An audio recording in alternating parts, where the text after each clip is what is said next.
বন্ধুরা সকল বন্ধুকে স্বাগত জানাই ছোট্ট একটা মিনি ব্লগ নিয়ে চলে এসেছি। আজকে দেখো পিঠে বানানো হবে।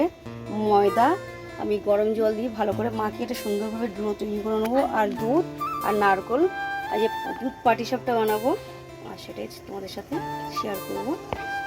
দেখো বন্ধুরা, দুধ আমি জাল দিতে বসিয়ে দিয়েছি, আর তার মধ্যে দিয়ে দিচ্ছি আমি এলাচ দিয়ে দিয়েছি। আর দেখো ময়দাটা খুব সফটভাবে মেখে নিয়েছি, আর বেলে নেবো ছোটো ছোটো লেচি কেটে।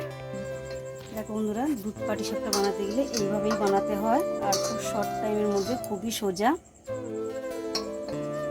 সাইডগুলো হালকা করে একটু জল লাগিয়ে নিতে হয়, কারণ নাহলে খুলে যাবে।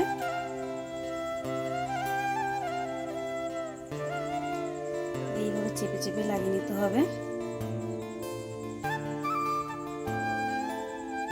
আর তোমার দুধও বসানো আছে, দিয়ে দেবো দুধের মধ্যে।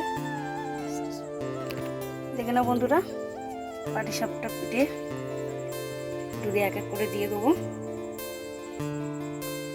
দেখে নাও বন্ধুরা, দুধ পাটিসাপটা আমার কমপ্লিট হয়ে গেছে। আর তোমরা দেখে বুঝতেই পারছো, দেখে নাও দুধ পাটিসাপটা, এটা দুধ পুলি না, দুধ পাটিসাপটা। আর দেখে নাও কমপ্লিট হয়ে গেছে, নামিয়ে নেবো।